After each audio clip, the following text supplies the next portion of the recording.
আজকে রুই মাছ দিয়ে একদম অন্যরকম একটা রেসিপি আমি তৈরি করব। আসুন রেসিপিটা তৈরি করে নিই। বন্ধুরা, এখানে আমি নিয়ে নিয়েছি রুই মাছ। একঘেয়ে একই রকম মাছের ঝোল খেতে খেতে ভালো না লাগলে এই রেসিপিটা অবশ্যই আপনারা তৈরি করবেন।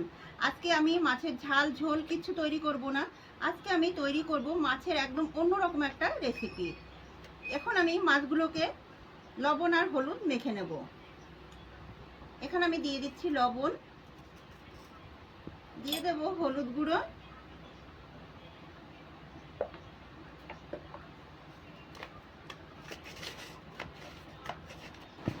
লবণ আর হলুদটাকে এখানে আমি মেখে নিয়েছি। বন্ধুরা, অনেক সময় আমাদের একই রকম খেতে খেতে মুখে যখন রুচি থাকে না, ভালো লাগে না খেতে, তখন এই রেসিপিটা অবশ্যই তৈরি করবেন। আসুন এবার রান্নার দিকে চলে যাব। গ্যাসের উপর কড়াইটা বসিয়ে দিয়েছি। এখন আমি দিয়ে দেব সর্ষের তেল। মাছটা যাতে কড়াইয়ের সাথে লেগে না যায় তার মধ্যে একটু লবণ দিয়ে দেব। এবার আমি মাছগুলো দিয়ে দেবো।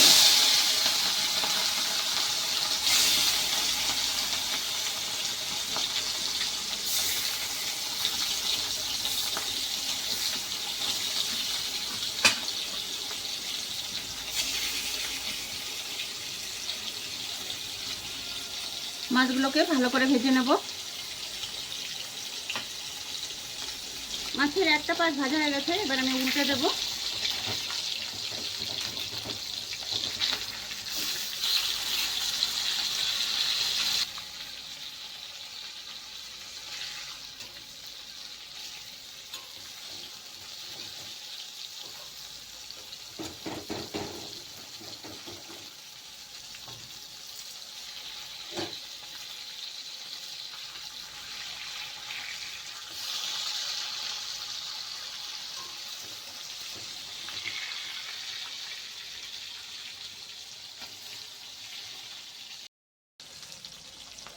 মাছটাকে আমি ভেজে নিয়েছি, এবার আমি তুলে নেব।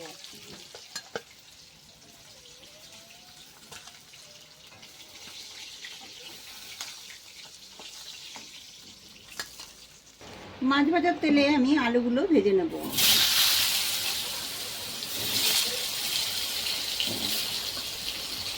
আলুগুলোকে লাল লাল করে ভেজে নিতে হবে। দিয়ে দেবো অল্প পরিমাণে একটু লবণ,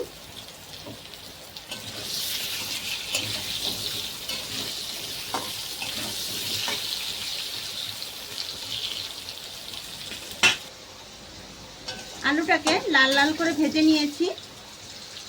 এবার এর ভেতরে আমি দিয়ে দেব জল।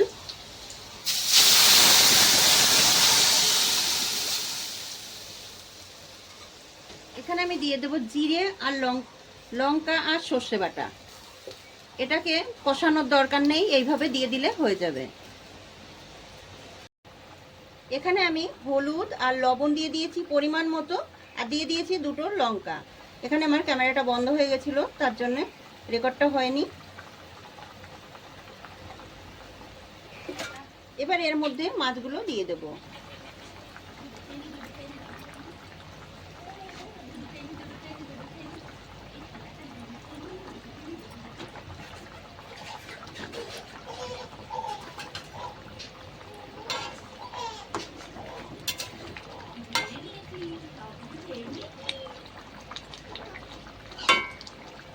ভালো করে একটু ফুটিয়ে নিতে হবে। এখানে একটা বাটি নিয়ে নিয়েছি, এর মধ্যে আমি নিয়ে নেব 2 টুকরো তেঁতুল, আর দিয়ে দেবো অল্প করে একটু জল। তেঁতুলটাকে ভালো করে একটুখানি চটকে নিতে হবে।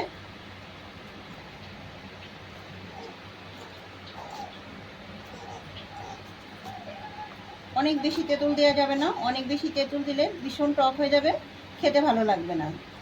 তার জন্য আমি অল্প পরিমাণে তেঁতুল নিয়ে নিয়েছি। এবার এর ভেতরে দিয়ে দেবো তেঁতুল গোলা জল, আর তেঁতুল যে দানা দানাগুলো আছে ওগুলোও দিয়ে দেবো। একটুখানি ফুটে উঠতে দিতে হবে।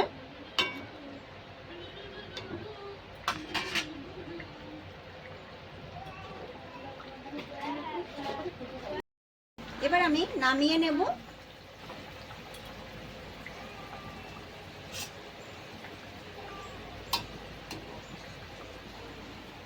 নামিয়ে একটা থালার মধ্যে আমি ঢেলে নেব। এর আসল কাজ এখনো বাকি আছে। কড়াইটা বসিয়ে দিয়েছি গ্যাসের উপর। এখন আমি দিয়ে দেবো অল্প করে একটু সরষের তেল। এখানে অনেক বেশি তেল লাগবে না, অল্প তেল দিলেই হয়ে যাবে। এর ভেতরে দিয়ে দেবো দুটো শুকনো লঙ্কা। শুকনো লঙ্কাটাকে একটুখানি ভেজে নিতে হবে। এর ভেতরে দিয়ে দেবো আমি সর্ষে ফোড়ন। সর্ষেটা যখন ভালো করে ফুটে উঠবে তখন আমি দিয়ে দেবো অল্প করে একটু লবণ। আর সর্ষেটাকে খুব ভালো করে ভেজে নিতে হবে যাতে এর গন্ধটা খুব সুন্দর আসে। এবার কিছুটা সর্ষে আমি একটুখানি গুঁড়ো করে দেবো এর মধ্যে।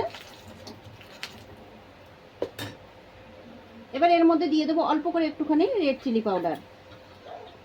এবার আমি মাছের ঝোলটা এর মধ্যে ঢেলে দেবো।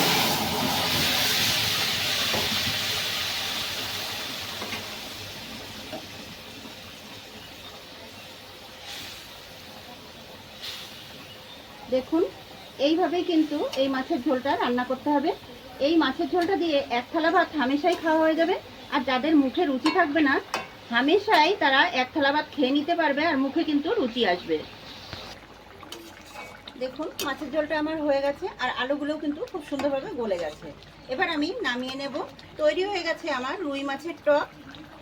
এবার আমি নামিয়ে নিচ্ছি। মাছের ঝোলটাকে একটা থালার মধ্যে আমি নামিয়ে নেব।